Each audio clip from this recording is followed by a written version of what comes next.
ಅದು ಜ್ಞಾನವಾಪಿಯ ವಿಚಾರ. ಜ್ಞಾನವಾಪಿಯಲ್ಲಿ 31 ವರ್ಷದ ಬಳಿಕ ಮೊದಲ ಪೂಜೆ ಆಗಿದೆ.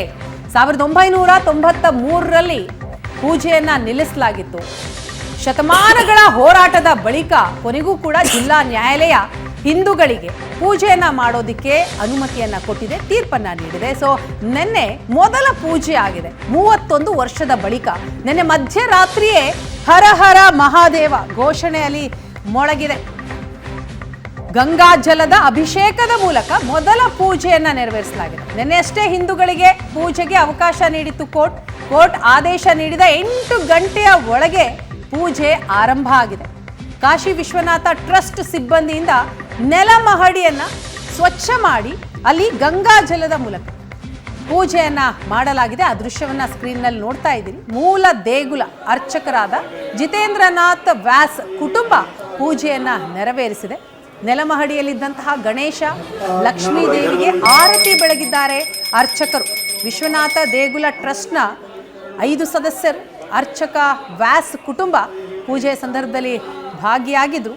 ವಾರಣಾಸಿ ಡಿಎಂ ಆಯುಕ್ತರ ಉಪಸ್ಥಿತಿಯಲ್ಲಿ ಪೂಜೆ ನೆರವೇರಿದೆ. ಪರಸ್ಪರ ಸಿಹಿ ಪ್ರಸಾದವನ್ನ ತಿನ್ನಿಸಿ ತಮ್ಮ ಸಂತಸವನ್ನ ಹಂಚಿಕೊಂಡಿದ್ದಾರೆ ಹಿಂದೂ ಭಕ್ತರು. ಪೂಜೆಯ ವೇಳೆ ಮಸೀದಿ ಆವರಣದಲ್ಲಿ ಕೂಡ ಬಿಗಿ ಭದ್ರತೆಯನ್ನ ಮಾಡಲಾಗಿತ್ತು. ಜ್ಞಾನವಾಪಿ ಮಸೀದಿ ಈಗ ಮಂದಿರ ಆಯ್ತು ಅನ್ನುವಂತಹ ಖುಷಿ ಈಗ ಅಲ್ಲಿ ಮನೆಯ ಮಾಡಿರುವಂಥದ್ದು. ನಿನ್ನೆಯಷ್ಟೇ ಜ್ಞಾನವಾಪಿಯಲ್ಲಿ ಪೂಜೆಗೆ ಅವಕಾಶವನ್ನ ಕೋರ್ಟ್ ಆದೇಶದ ಬೆನ್ನಲ್ಲೇ ಬರೀ ಅಲ್ಲಿ ಪೂಜೆ ಪುನಸ್ಕಾರ ಅಷ್ಟೇ ಎಲ್ಲ ರಸ್ತೆ ಹೆಸರು ಕೂಡ ಬದಲಾಯಿಸಿದ್ದಾರೆ ಹಿಂದೂ ಕಾರ್ಯಕರ್ತರು. ಜ್ಞಾನವಾಪಿ ಮಸೀದಿ ಎನ್ನುವಂತಹ ಹೆಸರು ಬದಲಿಗೆ ಜ್ಞಾನವಾಪಿ ಮಂದಿರ ಅಂತ ಬದಲಾಯಿಸಿದ್ದಾರೆ. ಸಾರ್ವಜನಿಕ ರಸ್ತೆಯಲ್ಲೆಲ್ಲ ಏನು ಬೋರ್ಡ್ಗಳಿದ್ವು ಆ ಬೋರ್ಡ್ನಲ್ಲಿ ಹೆಸರನ್ನ ಬದಲಾವಣೆ ಮಾಡಿದ್ದಾರೆ. ಎಲ್ಲೆಲ್ಲಿ ಜ್ಞಾನವಾಪಿ ಮಸೀದಿ ಅಂತಿತ್ತು ಆ ಮಸೀದಿ ಅನ್ನೋ ಜಾಗದಲ್ಲಿ ಮಂದಿರ ಹೆಸರು ಗಮನಿಸ್ತಾ ಇದ್ದೀವಿ ನಾವು ಸ್ಕ್ರೀನ್ ಮೇಲೆ. ಯಾವ ರೀತಿ ಹೆಸರನ್ನ ಬದಲಾವಣೆ ಮಾಡಿದ್ದಾರೆ ಅಂತ. ಜ್ಞಾನವಾಪಿ ಮಂದಿರ್ ಅಥವಾ ನಾವು ಇಂಗ್ಲಿಷ್ನಲ್ಲಿ ನೋಡೋದಾದ್ರೆ ಜ್ಞಾನವಾಪಿ ಟೆಂಪಲ್ ಅಂತ ಹೆಸರನ್ನ ಬದಲಾಯಿಸಿರುವಂಥದ್ದು ಕೋರ್ಟ್ ಆದೇಶದ ಬೆನ್ನಲ್ಲೇ ಪೂಜೆ ಪುನಸ್ಕಾರಗಳ ಆರಂಭ ಆದದಷ್ಟೇ ಅಲ್ಲ, ಹೆಸರು ಕೂಡ ಬದಲಾಗಿದೆ. ಮಸೀದಿಯಿಂದ ಮಂದಿರ ಅಂತ ಬದಲಾಯಿಸಿದ್ದಾರೆ. ಒಂದು ಕಡೆ ಜ್ಞಾನವಾಪಿ ಮಸೀದಿಯಲ್ಲಿ ಈಗ ಪೂಜೆ ಆರಂಭ ಆಗಿರೋದನ್ನು ನೋಡ್ತಾ ಇದ್ದೀವಿ. ನಿನ್ನೆ ರಾತ್ರಿಯಿಂದ ಪೂಜೆ ನಡೀತಾ ಇರುವಂಥದ್ದು. ಅದರ ಜೊತೆಗೆ ಸ್ಕ್ರೀನ್ನ ಬಲಭಾಗದಲ್ಲಿ ನಾವು ನೋಡ್ತಾ ಇರುವಂಥದ್ದು ಬೋರ್ಡ್ನಲ್ಲಿ ಹೆಸರು ಕೂಡ ಬದಲಾಗಿದೆ. ಇದಕ್ಕಾಗಿ ಸಾಕಷ್ಟು ಹೋರಾಟಗಳು ನಡೆದಿದೆ. 91ರಿಂದ ನಂತರ ನಡೆದಿರಲಿಲ್ಲ. 31 ವರ್ಷಗಳ ಬಳಿಕ ನಡೆದಂತಹ ಪೂಜೆ ಇದು. ಜೊತೆಗೆ ಕೋರ್ಟ್ನಿಂದ ನ್ಯಾಯಯುತವಾಗಿ ಆದೇಶವೇ ಸಿಕ್ಕಂತಹ ಬೆನ್ನಲ್ಲೇ ಆ ಖುಷಿಯನ್ನ ಈ ರೀತಿಯಲ್ಲಿ ವ್ಯಕ್ತಪಡಿಸ್ತಾ ಇದ್ದಾರೆ ಆಸ್ತಿಕರು. ಮೊದಲ ಪೂಜೆಯ ದೃಶ್ಯ ನೋಡ್ತಾ ಇದೀವಿ ವೀಣಾ. ಖಂಡಿತ ಹೌದು. 2 ದೃಶ್ಯ ನೋಡ್ತಾ ಇದೀವಿ. ಒಂದ್ ಕಡೆ ಪೂಜೆ ಆಯ್ತು, ಘೋಷಣೆಯನ್ನ ಕೂಗಿದ್ರು, ಖುಷಿಯನ್ನ ಹಂಚ್ಕೊಂಡ್ರು. ಮತ್ತೊಂದ್ ಕಡೆ ಅಲ್ಲಿ ಜ್ಞಾನವಾಪಿ ಮಸ್ಜಿದ್ ಅಂತ ಬೋರ್ಡ್ ಇತ್ತು, ಅದನ್ನ ಜ್ಞಾನವಾಪಿ ಮಂದಿರ ಅಂತ ಅದನ್ನ ಬದಲು ಮಾಡಿದ್ದಾರೆ. 1993ರವರೆಗೂ ಕೂಡ ಅಲ್ಲಿ ನಿತ್ಯ ಪೂಜೆ ಪುನಸ್ಕಾರಗಳು ಆಗ್ತಾ ಇತ್ತು. ವ್ಯಾಸ್ ಕುಟುಂಬ ಅಲ್ಲಿ ಪೂಜೆಯನ್ನ ನೆರವೇರಿಸ್ತಾ ಇತ್ತು. ಅದಾದ ಬಳಿಕ ಮುಲಾಯಂ ಸಿಂಗ್ ಯಾದವ್ ಅವರ ನೇತೃತ್ವದ ಸರ್ಕಾರ ಇದ್ದಂತಹ ಸಂದರ್ಭದಲ್ಲಿ ಇಲ್ಲಿ ಪೂಜೆಯನ್ನು ನಿಲ್ಲಿಸಲಾಗಿತ್ತು, ನಿರ್ಬಂಧವನ್ನು ಹೇರಲಾಗಿತ್ತು. ಅದಾದ ನಂತರ 31 ವರ್ಷಗಳ ಕಾಲ ಪೂಜೆಗಳು ನಡೆದಿರಲಿಲ್ಲ. ಅದಕ್ಕಾಗಿ ಶತಮಾನಗಳ ಹೋರಾಟವನ್ನು ಮಾಡಿಕೊಂಡು ಬಂದರು ಹಿಂದೂ ಭಕ್ತರು. ಈಗ ಕೊನೆಗೂ ಕೂಡ ನಿನ್ನೆ ಉತ್ತರ ಪ್ರದೇಶದ ವಾರಣಾಸಿ ಜಿಲ್ಲಾ ನ್ಯಾಯಾಲಯ ಮಹತ್ವದ ನಿರ್ಣಾಯಕ ತೀರ್ಪನ್ನು ನೀಡಿತು.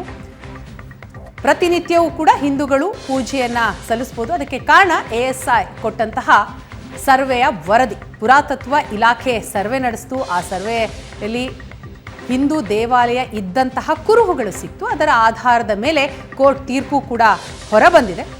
ಪ್ರತಿನಿತ್ಯವೂ ಕೂಡ ಹಿಂದೂಗಳು ಪೂಜೆಯನ್ನು ಸಲ್ಲಿಸಬಹುದು.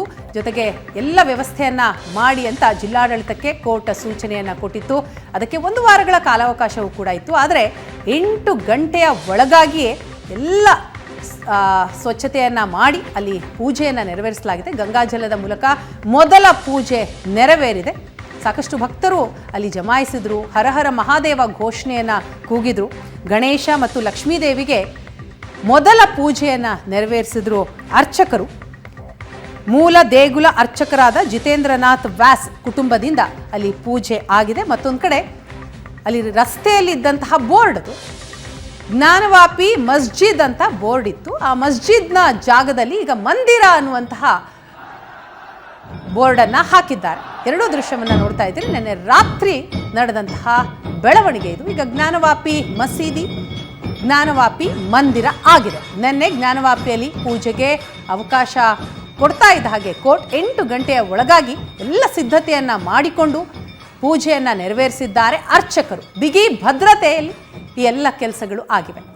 ಎಸ್, ಈ ಬೆಳವಣಿಗೆ ಕುರಿತಾಗಿ ಇನ್ನಷ್ಟು ಡೀಟೇಲ್ಸ್ ಪಡೆಯೋಣ. ನಮ್ಮ ಪ್ರತಿನಿಧಿ ಶಶಿಶೇಖರ್ ಈಗ ಸಂಪರ್ಕದಲ್ಲಿದ್ದಾರೆ. ಶಶಿ, ಜ್ಞಾನವಾಪಿ ಮಸೀದಿ ಅಂತ ಏನು ಕರೆಸ್ಕೊಳ್ತಾ ಇತ್ತು, ಆ ಹೆಸರಿನಲ್ಲೇ ಬಹಳಷ್ಟು ಪ್ರಶ್ನೆಗಳು ಎದ್ದೇಳ್ತಾ ಇದ್ವು. ಜೊತೆಗೆ ಅದರೊಂದಿಗೆ ಕಾನೂನು ಹೋರಾಟ ಆಯಿತು. ಈಗ ಮಸೀದಿಯಲ್ಲಿ ಪೂಜೆಗೆ ಅವಕಾಶ ಸಿಕ್ತು, ಪೂಜೆ ಆರಂಭ ಆಗಿದೆ, ಬೋರ್ಡ್ ಕೂಡ ಬದಲಾಗಿದೆ. ಇದನ್ನು ನೋಡ್ತಾ ಹೋದ್ರೆ ಅಂದ್ರೆ ಬದಲಾವಣೆಯ ಕಾಲ ಅನ್ಬೋದ, ಅಥವಾ ಇದು ಕೇವಲ ಇಷ್ಟಕ್ಕೆ ನಿಲ್ಲುತ್ತೆ ಅನ್ಸುತ್ತಾ? ನಿತ್ಯ ಪೂಜೆ ಆಗಬೇಕು ಅನ್ನುವಂಥ ಆಶೆ ಏನಿತ್ತು ಅದು ಈಡೇರ್ತು, ಇಲ್ಲಿಗೆ ಮುಕ್ತಾಯ ಅಂತ ಹೇಳೋದಕ್ಕೆ ಸಾಧ್ಯನಾ? ಅಥವಾ ಮುಂದಿನ ದಿನಗಳಲ್ಲಿ ಇದು ಯಾವ ರೀತಿಯ ಬೆಳವಣಿಗೆಗಳಿಗೆ, ಪರಿಣಾಮಗಳಿಗೆ ಕಾರಣ ಆಗ್ಬೋದು ಅಂತೀರಿ? ಶಶಿ, ನನ್ನ ಧ್ವನಿ ಕೇಳಿಸ್ತಾ ಇದ್ರೆ ನಿನ್ನೆಯಾದಂತಹ ಬೆಳವಣಿಗೆ, ಅದರ ಪರಿಣಾಮ? ಪ್ರತಿಮಾ, ನಿನ್ನೆ 3 ಗಂಟೆ ರಾತ್ರಿ ಸಂದರ್ಭದಲ್ಲಿ ಕಾಶಿ ವಿಶ್ವನಾಥನ ದೇಗುಲದ ಪಕ್ಕದಲ್ಲೇ ಜ್ಞಾನವಾಪಿ ವಿವಾದಿತ ಕಟ್ಟಡ ಇದೆ. ಅದರ ಸೆಲ್ಲರ್ ನಲ್ಲಿರುವಂತಹ ವ್ಯಾಸ್ಕ ಟೆಹಕಾನ ಅನ್ನುವ ಕೊಠಡಿಯಲ್ಲಿ ನಿನ್ನೆ ರಾತ್ರಿ ಪೂಜೆಯನ್ನ ಮಾಡಲಾಗಿದೆ. ನಿನ್ನೆಯ ಆರ್ಡರ್ ನಲ್ಲಿ ಸ್ಪಷ್ಟವಾಗಿ ಹೇಳಿದ್ರು, ಹಿಂದೂಗಳು ವಿಗ್ರಹಗಳಿಗೆ ಪೂಜೆ ಮಾಡೋದಕ್ಕೆ ಅವಕಾಶ ಕೊಡಬೇಕು. 1993ರ ಅವಧಿಯಲ್ಲಿ ಯಾವ ರೀತಿ ಪೂಜೆ ನಡೀತಾ ಇತ್ತು ಅದೇ ರೀತಿಯಲ್ಲೂ ಮತ್ತೆ ಪೂಜೆಗೆ ಅವಕಾಶವನ್ನ ಕೊಡ್ತಾ ಇದ್ದೀವಿ ಅಂತ ಕೋರ್ಟ್ ಇತ್ತು. ಕೋರ್ಟ್ 1 ವಾರ ಜಿಲ್ಲಾಡಳಿತಕ್ಕೆ ಎಲ್ಲ ವ್ಯವಸ್ಥೆಯನ್ನ ಮಾಡಿ ಅಂತ ಸಮಯ ಕೊಟ್ಟಿತ್ತು. 1 ವಾರದೊಳಗಡೆ ಎಲ್ಲ ವ್ಯವಸ್ಥೆಯನ್ನು ಪೂಜೆಗೆ ಅಗತ್ಯವಿರುವಂತಹ ವ್ಯವಸ್ಥೆಯನ್ನ ಮಾಡಿ ಅಂತ ಹೇಳಿತ್ತು. ನಿನ್ನೆ ಆದೇಶ ಬಂದ ತಕ್ಷಣ ಜಿಲ್ಲಾಡಳಿತವನ್ನ ಸಂಪರ್ಕಿಸಿ ಅಲ್ಲಿನ ಹಿಂದೂ ಅರ್ಜಿದಾರರು ಮತ್ತು ಕಾಶಿ ವಿಶ್ವನಾಥ ದೇಗುಲದ ಟ್ರಸ್ಟ್ನವರು ನಿನ್ನೆ ರಾತ್ರಿಯೇ ಪೂಜೆ ಮಾಡೋದಕ್ಕೆ ಮುಂದಾಗಿದ್ದಾರೆ. ಅದಕ್ಕೆ ಜಿಲ್ಲಾಡಳಿತನೂ ಕೂಡ ಸಹಕಾರವನ್ನ ಕೊಟ್ಟಿದೆ. ನಿನ್ನೆ DC ಸ್ಥಳದಲ್ಲಿದ್ರು, ವಾರಣಾಸಿಯ ಮುನ್ಸಿಪಲ್ ಬೋರ್ಡ್ನ ಆಯುಕ್ತರು ಸ್ಥಳದಲ್ಲಿದ್ರು. ರಾತ್ರಿ ಒಂದು 50ಕ್ಕೂ ಹೆಚ್ಚು ಜನ ಈ ಪೂಜೆಯಲ್ಲಿ ಭಾಗಿಯಾಗಿದ್ರು. ವಾರಣಾಸಿಯ ಕಾಶಿ ದೇವಸ್ಥಾನವನ್ನ ಪೂಜೆ ಮಾಡುವಂತಹ ಅರ್ಚಕರು ನಿನ್ನೆ ಪೂಜೆಯನ್ನ ಮಾಡಿದ್ದಾರೆ. 31 ವರ್ಷಗಳ ನಂತರ ಮಸೀದಿಯ ಕೆಳಭಾಗದಲ್ಲಿನ ಸೆಲ್ಲರ್ ನಲ್ಲಿ ಪೂಜೆಯನ್ನ ಮಾಡಲಾಗಿದೆ. ಇದು ಇಡೀ ವಿವಾದದ ದೃಷ್ಟಿಯಿಂದ ಮಹತ್ವ ಪಡೆದುಕೊಳ್ಳುತ್ತೆ. ಯಾಕಂದ್ರೆ ಅಯೋಧ್ಯೆಯ ವಿಷಯದಲ್ಲೂ ಕೂಡ 1986ರಲ್ಲಿ ಪೂಜೆಗೆ ಅವಕಾಶ ಮಾಡಿಕೊಟ್ಟಿದ್ದು ಜಡ್ಜ್ಮೆಂಟ್ ನ ಮೇಲೆ ಪ್ರಭಾವ ಬೀರೋದಕ್ಕೆ ಕಾರಣವಾಯಿತು. ಕಾರಣ ಪೂಜೆಯನ್ನ ಹಿಂದೂಗಳು ಪುರಾತನ ಕಾಲದಿಂದಲೂ ಮಾಡ್ಕೊಂಡು ಬರ್ತಾ ಇದ್ರು ಅನ್ನುವ ಕಾರಣ ಆ ಭೂಮಿಯ ಮೇಲೆ, ಆ ಜಾಗದ ಮೇಲೆ ಹಿಂದೂಗಳಿಗೆ ಹಕ್ಕಿದೆ ಅನ್ನೋದು ಇದನ್ನ ತೋರಿಸುತ್ತೆ. ನಿನ್ನೆಯ ಜಡ್ಜ್ಮೆಂಟ್ ನಲ್ಲೂ ಕೂಡ ನ್ಯಾಯಾಧೀಶರು ಹೇಳಿದ್ದಾರೆ, ತಲೆಮಾರುಗಳಿಂದ ಆ ಜಾಗದಲ್ಲಿ ಹಿಂದೂಗಳು ಪೂಜೆ ಮಾಡ್ಕೊಂಡು ಬಂದಿದ್ದಾರೆ, ಅದಕ್ಕೆ ದಾಖಲೆ ಇದೆ, ಇತಿಹಾಸ ಇದೆ, ಹಾಗಾಗಿ ಮತ್ತೆ ಪೂಜೆಗೆ ಅವಕಾಶ ಮಾಡಿಕೊಡ್ಬೇಕು ಅಂತ. ಒಂದು, ಯಾಕೆ ಈ ರೀತಿಯ ಆತುರದಲ್ಲಿ ಪೂಜೆಯನ್ನ ಮಾಡಿದ್ರು ಅಂದ್ರೆ, ಮುಸ್ಲಿಂ ಅರ್ಜಿದಾರರು ಬಹುಶಃ ಹೈಕೋರ್ಟ್ ಮೆಟ್ಟಿಲಿರುವಂತಹ ಸಾಧ್ಯತೆಗಳಿದ್ವು. ಹಾಗಾಗಿ ಅವರು ಹೈಕೋರ್ಟ್ ಅರ್ಜಿಗೆ ಹೋದ್ರೆ ಸಾಮಾನ್ಯವಾಗಿ ಯಾವುದೇ ಮೇಲ್ಮನವಿ ಹೈಕೋರ್ಟ್ ನ ಮುಂದೆ ಬಂದಾಗ ಕೆಳಹಂತದ ಕೋರ್ಟ್ ನ ಆದೇಶಕ್ಕೆ ತಡೆಯನ್ನ ಕೊಡ್ತಾರೆ.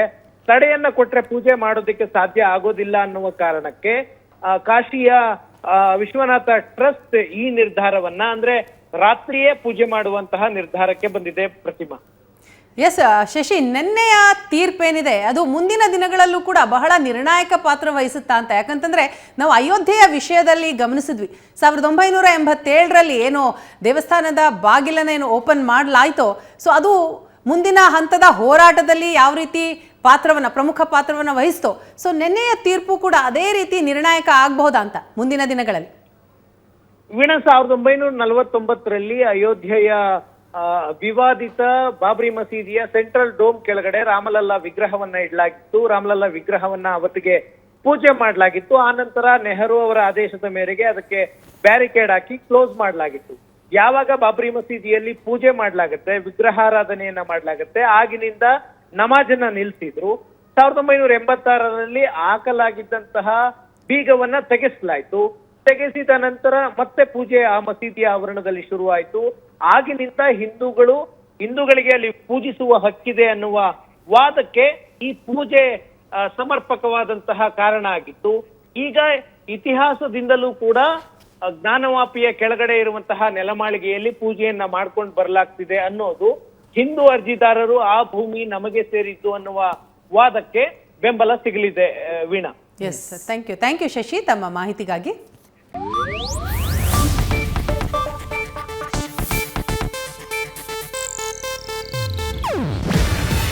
ಇದು ಏಷ್ಯಾನೆಟ್ ನ್ಯೂಸ್ ನೆಟ್ವರ್ಕ್ ಪ್ರಸ್ತುತಿ. ನೀವು ನೋಡ್ತಿದ್ದೀರಾ ಏಷ್ಯಾನೆಟ್ ಸುವರ್ಣ ನ್ಯೂಸ್.